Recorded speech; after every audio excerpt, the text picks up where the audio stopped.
did a really good job. I just had to look at all of you. You sat down. It's time for us to begin our class this morning. We're going to start with a word of prayer. We'll give folks a minute here just to get seated.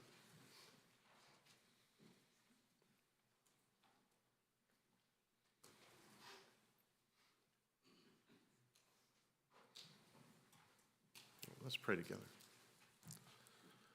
Our God in heaven, we're so thankful for this morning that we can come together as your people and we can open your word, and specifically this morning so we can look back at your people and we can see all the good things that you have done for them. We can see the reassurance and encouragement that you give to them to do what you want them to do, and to know that if they do so, they will be blessed. Help us to take those lessons, help us to serve you even in the face of adversity, as we see in the case of your people after they returned, and to always put what you want us to do above that of what we see on this earth and what people would have us to do here. Help us to choose you and to do so faithfully, and to do that with hopefulness and with confidence that you will take care of us. We thank you so much for the care that you give to us here on this earth, and we know that you have much more to offer us after this life is over. And we thank you so much for your Son and his providing a path for us to you. And it's in his name that we pray. Amen.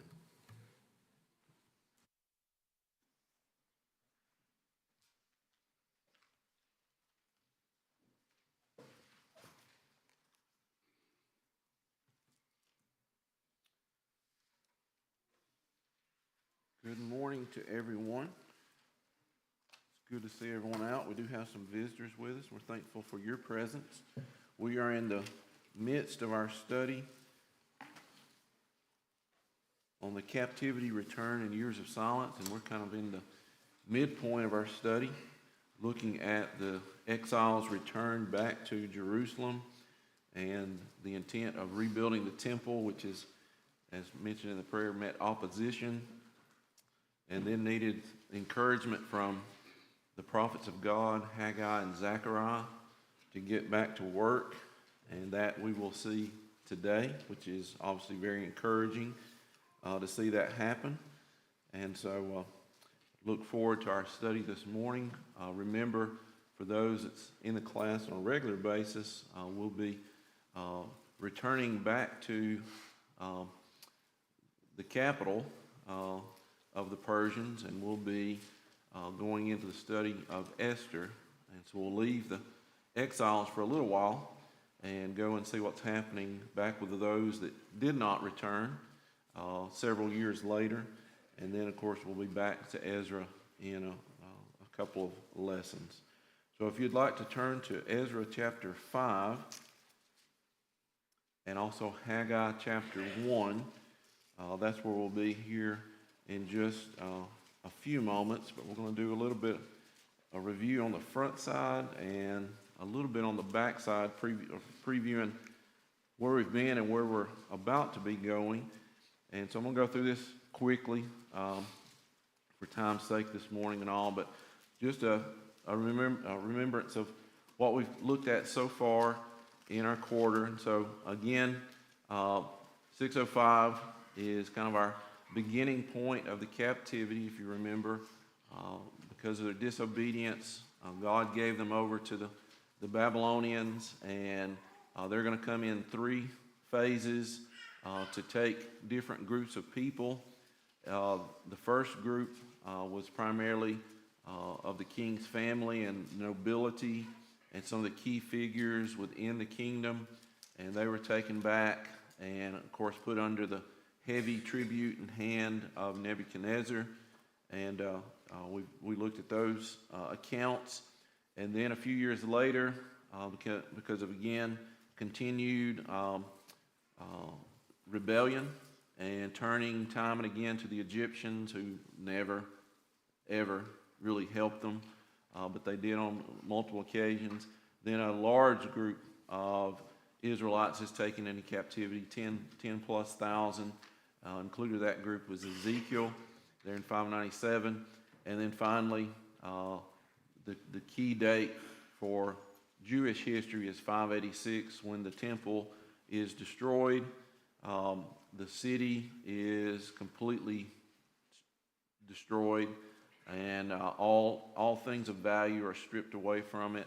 No one is going to inhabit the area for quite some time. We've talked about that, lying in a type of Sabbath after the fall. And even the ones that were left flee to Egypt, never to return, it seems, at that time. But as we talked about in Zechariah, looking forward to other enemies, the enemies of God at some point will also meet their judgment, and the Babylonians do just that, as foretold, and they'll fall to the Medes and the Persians under the reign of Cyrus the Great, and that happens in 539. And so again, we've talked about that. And so very soon after that, Cyrus, we'll get into the book of Ezra. Cyrus makes a decree, already foretold that he would do so, and he specifically mentions that he wants God's people to go back and build the house, to rebuild the house of God. And so very specifically tell that, and we'll find out today that there's even some details that we didn't see in the very first of Ezra that are revealed about the exact dimensions and just how to carry that out and those type of things, including the articles being returned, including donations being given by Jews that will not return, and the treasury of the king himself will be put in place to help with this effort. So pretty monumental effort there taken by the decree of Cyrus. And so that's our first group there in 538. And then we had the hopefulness, the joy, mixed with the bittersweet of what had been with the temple foundation begun, but it didn't take long, again, for discouragement and maybe apathy to set in. And so for 15, 16 years, they'll just take their hands off the wheel, so to speak, and just completely disregard God's message to them to build this house, build it back for me, and they will just stop. And so we, over the last couple of lessons, we've been looking at Haggai and Zechariah and the encouragement and the exhortation and even warnings of you've got to get back to building, you've got to get to do this work. This has been decreed by God, and there's no excuse for you not to be doing these things. And then obviously some glimpses forward of something even better beyond this temple that's coming forward. And also we looked at a little bit in Zechariah, several mentions of the Messiah that will be coming, that will bring about a greater kingdom, a new covenant, and again, a place that will be, those that will be in that kingdom will be holy to the Lord. And so we did look at that there at 520. And then today, as it turns out, about 70 years after the first temple, the Temple of Solomon, is destroyed, we will complete and dedicate the new temple. And so that's where we're headed today. Okay? All right, so let's get into chapter 5 here, and we're going to look at two passages about the prophets of God helping. So let's look here in verse 2. So Zerubbabel, the son of Shealtiel, and Jeshua, the son of Jozadak, rose up and began to build the house of God, which is in Jerusalem, and the prophets of God were with them, helping them. And we talked about this. I think it's both things there, helping them. Part of it is they're giving the message from God, but they are part of this group too, and I don't have any doubt that they're in there, whatever part they can play in the work, they're part of that. And I have no doubt about that, that they would be doing so. Obviously, Zechariah, being of the priest, would be involved in a certain way himself. Now let's go over to Haggai, and let's remind ourselves of this passage here in verses 12 through 15 that we looked at. And I think it just coincides with what we just read here, which is they get back to work. And here in chapter 1, then Zerubbabel and Joshua, with all the remnant of the people, obeyed the voice of the Lord their God and the words of Haggai the prophet, as the Lord their God had sent them, and the people feared the presence of the Lord.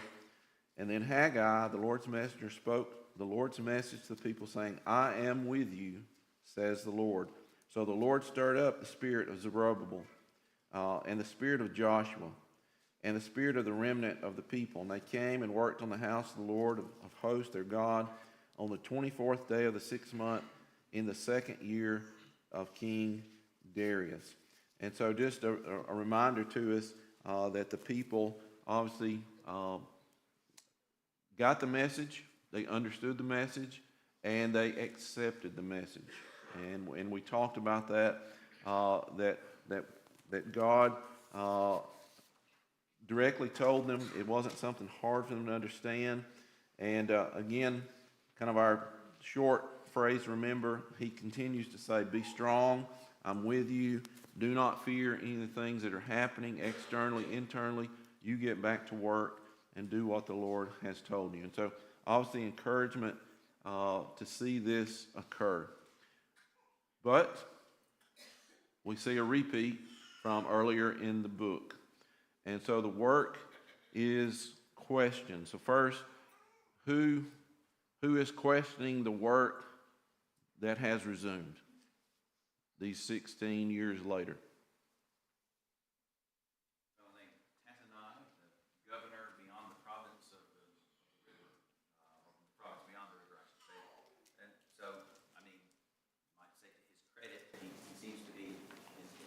Some sense doing his job. He's keeping an eye on things for the king, and he sees something that causes him concern. And then some other folks mentioned Shethar, and I. Correct. And they are, from what we can indicate from there, they are of what background, more than likely? I'm guessing that they're either Medes who have been put in place there, or I suppose it's possible they're Samaritans. But right. Names, I would say they're probably Medes. Yeah, and I think there or somewhere else it mentions Persians. So I think this Medes or Persians. And just a kind of a note for us, this is obviously a new ruler. This is Darius, and he decided that they needed a little different setup about how they were ruling things. So he set up a new set of satrapies, basically districts, and put, as we see here, a governor over that, and underneath that were kind of like sub-districts where they would have people that would answer to this person, and then he answers directly to the king. And so this is kind of a new, this had not been done before, and so obviously he is a direct conduit to the Persian throne, okay? Whereas the first time we saw the adversaries of the Jews, they didn't really have necessarily any authority. They were just trying to stir up trouble. And they were writing lots of letters, and we talked about they got lobbyists and all. This is, as Brad said, this is someone that's doing his job. He is over a district, and he hears that these people have started some work back, and so he just found out what are y'all doing? Today he'd come up and he'd be like, do you have a work permit to do this? And by whose authority is this being done? Because, you haven't checked in with me. All right, so there's some similarities to what we saw in the early part of Ezra. And now we get to what will be the response of the people this time. And so what do we see? See, they continue to work. All right. They continue to work while the dialogue happens between their leadership and Tattenai. And what else? They tell them, the leaders tell them, go back and check the records. Okay. So that is important, because the first time did that ever cross their mind, it seemed. It seemed like that did not come up in any other discussions whatsoever. This time they said you need to check and see what is going on. Verse 5, they continue to work, and it says the eye of their God was upon the elders of the Jews, so that they could not make them cease till a report went to Darius. Let's go over to Psalm 33. When I saw that, I knew there's 2 or 3 places, and I just think this is interesting. That phrase used, and here in Psalm 33, and again, this tells us about, again, the people, and we're going to make this connection next. The people are listening to the Word of God, and they're taking it to heart, and they're understanding. Matt mentioned this in a prayer. They understood if we put our trust in the Lord, He will take care of all things. We might not know exactly how it'll work out, but He will take care of it. So here in Psalm 33, verse 18, behold, the eye of the Lord is on those who fear Him, on those who hope in His mercy, to deliver their soul from death and to keep them alive in famine. Our soul waits for the Lord. He is our help and our shield. For our heart shall rejoice in Him, because we have trusted in His holy name. Let your mercy, O Lord, be upon us, just as we hope in you. And just over in the next psalm, in verse 15, the eyes of the Lord are on the righteous, His ears are open to their cry. And so several places in the Psalms, we see the sentiment mentioned to us here. And so again, encouragement for us to see this, that when difficulties or challenges come to the work of the Lord, the first thing as Sam mentioned, we continue to work. There can be dialogue, there can be discussion, but always we keep the work going forward, and we put our trust in the Lord. So I think that's interesting that we see that there. And with that, this is an encouragement. It had to be to Haggai and Zechariah. Not that everything's going to be perfect, but obviously most of the prophets did not see great fruit that came from their work, right? And in fact, we talk about that how discouraging it could have been for some of those prophets for years upon years. You think about Jeremiah, and your work doesn't seem to yield much. Obviously, he's doing what God tells him to, so obviously he does that effectively. But to see the people respond by doing what they've been told to do, and the response that we're going to see in this letter here, I think is admirable. And our hymn, Powerful in Making Us Wise, I don't know if I love that song. And verse 4 just came to my mind when I was thinking about Haggai and Zechariah talking to the people and the response they made. And obviously, it's this verse 4 is talking about the work that we do, but I can just see them fitting into this verse here. So I just wanted to read this verse to you. Gift for God's servants to fit them completely, fully equipping to walk in His ways, guide to good work and effective believing. These are the scriptures. For these we give praise. And as we see the end of the story today, that's exactly what we see. That they have a mind to work. They put their heart and soul into the work. They trust in the Lord.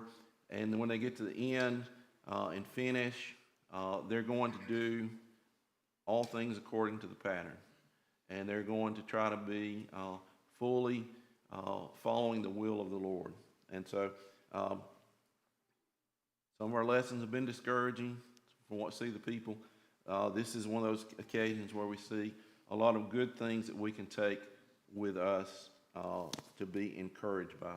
So key points to their answer. I think there's some really great things that are in the letter. First of all, the letter is not accusatory. You should have picked up on that. Instead, it seems that he almost has sat down with the leadership and they've had a very in-depth discussion. And he has taken, or someone of his group has taken some pretty good notes, and he is dictating really what they've said. I don't see a lot of him saying, you need to do this or do that. He talks about, this is what they've told me, and they are pretty confident, and they're pretty sure that this is the case, and they want you to check this. So one of the first things I see there, if you'll notice in verse 8, they're working on this, and this work goes on diligently and prospers in their hands. He can see that.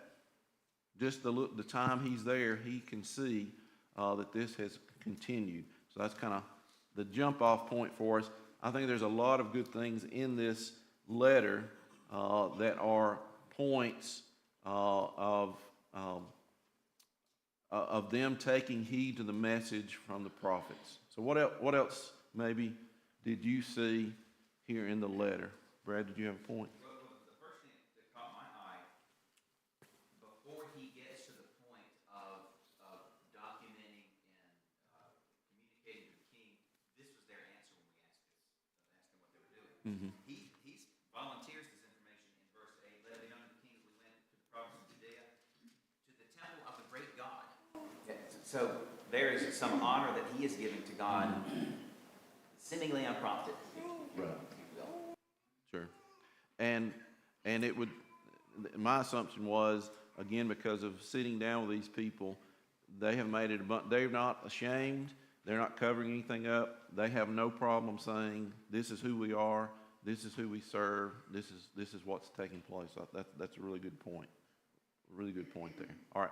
What else do we see in here as you dig through that letter? Things that they've also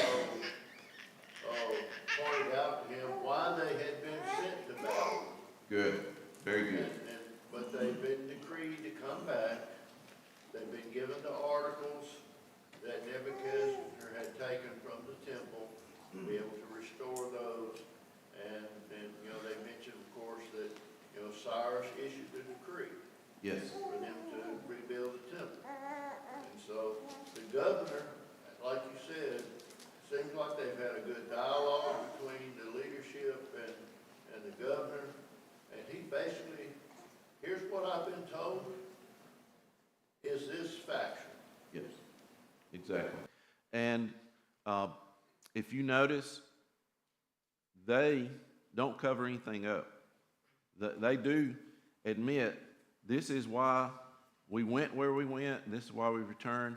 So in fact, we were rebellious, but we were rebellious to whom? God. To God, to Yahweh, right? And that the Babylonians were used as an instrument to inflict this punishment on us. We have returned. The other thing is the leadership hiding from this opportunity to tell their story? Because he asked, in fact, I think in the first part before the letter, they tell him, it's almost like they walk up and say, I'm in charge. We're working on this. This is what's happening. So that, we're not told the names, but obviously we assume Zerubbabel, Joshua, the elders, they're all stepping up, which is what we read in Haggai, right? That they're stirred up. They want to do the Lord's work. They are not ashamed. Again, I'm trying to stress that they're not ashamed to step forward and say, this is what we're doing. This is why we're doing this, okay? So that is a strong, as Sam mentioned, a strong answer to the why, and that there is a decree for this.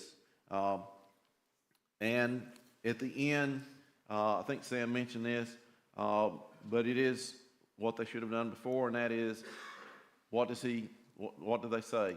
Go and check the records. Go look it up. It's there. We know it's there. Okay? And so, obviously, that is what is going to take place. And again, I would just take note for this governor, Tatnai. He is making no accusation. He wants the truth to be discovered. And again, it is, in a sense, he's dictating what they have told him has been done. Also in verse 16, if you'll notice, they also admit their own shortcomings, which is what? They stopped working. Stop working. Because should it have been done by now? I mean, this should have been, we should be under, something else should be discussed right now. Maybe, why are y'all worshiping or doing so and so here at Jerusalem? Instead, it is, why are you working on this when it should have been completed? So that's what we're seeing here in Ezra chapter 5. And so, again, an encouraging chapter to us, because we see, first of all, God's prophets have done exactly what they were supposed to do, and they've delivered the message they were to do so. And I think also they jump right in there with the people working, I think, and they continue to be with them, and they continue to encourage them. They don't, just disappear once the message is delivered. And then the people, from the leadership all the way to the remnant of people putting Haggai and this together, are all fully invested to do the work of the Lord. Okay? All right, any comments or anything before we move on to chapter 6? In a couple chapters back, when you had the adversaries say, check the records, and you'll find that what we are saying is so. But it was there. That was right. But what they should have said in the beginning was, that is to say the Jews, they could have replied, keep reading. And how many times do you have somebody who's trying to establish a case for some false doctrine, and all you have to do is say, keep reading. The number of times it's in the very next verse that completely undermines whatever twisted impression they're trying to paint in your minds. Or you back up a few verses. Just read the whole chapter. Now, do you really think that's what that verse says when you took it out and highlighted it in isolation? Yeah, absolutely. And obviously, to an extent, for all of us as we do our study, to make sure we don't shortcut things and just try to find the easy out, so to speak. Make sure that we're looking at the entirety of what's being discussed, and try to diligently search for, is there other places, what's there, try to discover this. And so again, I think a key thing here is go and search. Go and search. You find what's to be here. Now, anything else before we move on to chapter 6? There is just a major contrast between the people who confront the Israelites. Back in chapter 4, they're described as adversaries, and you see their complete attitude and everything they did was in an effort to stop it. Sure. Whatever the truth of the matter was, they didn't care. They wanted to stop. Whereas Tatnai, he's commendable. His attitude is, like you said, I'm not trying to stop your work, but you've got to show me that you have authority to do it. If you show me you have authority, then we're good. And so, as you said, sat down with them and got the facts of the matter and checked it out. And so that is commendable. Sure. Now, since Tony mentioned that, are the adversaries of the Jews, are they gone? They're still there. It would seem at this point that maybe this governor has kind of a control of the region to some extent. He's not allowing this to take place, and of course that's going to be reinforced here when the emperor sends his decrees. And this man seems to be pretty serious about doing his job well. And so I think that's part of it. But I think they're there, and they're just waiting. And of course, we're going to see that's going to creep up again at some point. But they're there. They're not gone. They've not disappeared. The enemies of the Lord are just waiting for their opportunities to take advantage again. So keep that in mind.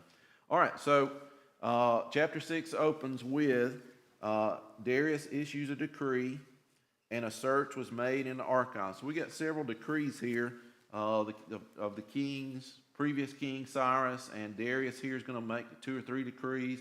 So the first one is, yes, go into the archives and search. We've already talked about this, that they've kept really good records. And so they can go and see what has taken place in the past here. And it says, as they searched in the palace, in the province of Media, a scroll was found, and in it a record was written thus. And of course, it's what we've already read from the very first of Ezra, right? So exactly what they said they would find was found, and they have told the truth, obviously. And this is what has taken place.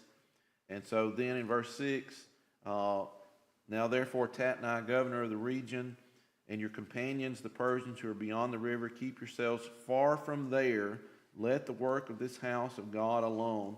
Let the governor of the Jews and the elders of the Jews build this house of God on this site. So that, the first thing that Darius says here is, this is correct, and basically, don't bother them anymore. Except if they need your help, which you'll go into that here in a moment. But that's interesting that he says that in this decree here. And also, if you notice, this is kind of where it gets into that they have kind of a ruler, a governor, which is Zerubbabel, but he's not a governor over a district. He's over just this small area. And Tatnai is who he would answer to. So we see this, again, this hierarchy of how things are being run in the Persian Empire. And ultimately, you're answering to me, okay? And so this is what's taking place, and this is true. The search has revealed the truth. All right, so then I say, even though really it's, the first decree is him searching, but then after he finds Cyrus' decree, he sends back a decree to go to Tatnai. And what does he tell in that decree from the king? Starting in verse 8. Pay out of the royal treasury what the Jews need. Okay. So pull, and in fact, from the taxation of that district, correct? Now, we need to tuck that away, because who is that going to impact in the district that Tatnai rules over? And who are some of the people in the district that we've said we're not seeing right now? The adversaries. All right. Rear their heads later. All right. So they're going to help with this work, whether they want to or not. Okay? They're going to be paying their taxes. Their tax money's going toward this work and all. And so I think that comes in. They did ask for that, if you recall. Hey, let us help. Yes, I know. Not like that. Yes, yeah. What's it? Well, I'm gonna leave. I got a Ronald Reagan quote. I'm gonna let it go. I'm gonna let it go. All right. Can I throw this in right? Okay. Lots of times it's, even over in Ezra, it's up to half the kingdom. No, he says the full cost. That there's no cap that he puts on what he is willing to pay to make this happen. Well, what he's willing for his subjects to pay. Sure. Right. And it lends a fact, if you read the records and all, the other part of this is, this original decree was from Cyrus. Cyrus was, for probably 200 years, was held in high esteem by the Persians and even the Greeks, okay? So if you found something and Cyrus said to do something, typically, even rulers that's down the line a ways that wouldn't have to do that, they step it up, because they're like, oh, I'm connected to Cyrus here. You know, there's some name recognition with that. Though Darius is also going to be known as a very, very good king in their empire as well. Okay? All right, so that's the first decree. Do all those things. And if you notice here, I think it's interesting, at the end, all the things to be given in verse 10, that they may offer sacrifices of sweet aroma to the God of heaven and pray for the life of the king and his sons. That's interesting. Have the folks that had worked within the government kingdom, had they made an impact? Daniel and on down the line, obviously we're past that, but we're going to come back, we're going to see somebody like Mordecai, we're going to see Ezra's got some kind of connection, we're going to see Nehemiah. There are people, Jews, at work within the confines of the courts of the kings, and I think the influence goes both ways. It's interesting that he mentions that fact there, and the fact about the offering of the sacrifices. All right, what about as we get here toward the end, the second decree? What then does he say addressing an issue of resistance? If there's any resistance, that the person who has done it, that he be hanged. All right. Let his house be made a refuge heap because of this. It's a pretty serious punishment if you cause problems for these people. Right. And in fact, he says, I'm decreeing this, and we'll get to Tatnai's response. And he invokes even further who else's response or who else's curse will come upon you, it would seem. The Lord, God. Yeah, God himself. That their God, there in verse 12, destroy the house of this God in Jerusalem. I'm sorry. And may the God who causes his name to dwell there destroy any king or people who put their hand to alter it or destroy this house of God which is in Jerusalem. So Tatnai's response, we've already seen this. He is very faithful to do exactly what his master would tell him to do. And so he makes sure to carry this out. And we'll get into a little bit of this today. We may come back to it with Esther just to wrap it up. But we'll go through it pretty quickly here. The work's completed on the third day of the 12th month of the 6th year. So the very end of this 6th year of the Jewish calendar, they complete the temple. And as we saw, when they finished the foundation, there was joy, but it was mixed with some weeping. This time, we see it's the dedication is there's no mention of weeping, there's no mention of crying, there's no mention of sadness, and I think some of those things were addressed with Haggai especially, and they are fully committed to do these things. They're putting everybody in their positions. They're dividing it up. Priests here, Levites are doing this according to what the law of Moses says here at the end of the chapter. And by doing so and getting everything done, I think there was a push to get it here because they, at least it would seem like they were trying to get it ready so that they could observe the Passover. So the next year that falls around, the 7th year of Darius, the first month of the next year, the 15th day, they do observe that, again, according to exactly what they should do. And it's interesting, let me go back. Besides the remnant that's returned, who else participates in this Passover that had not been held for a long time? Those who separated themselves from the filth of the nations. Okay.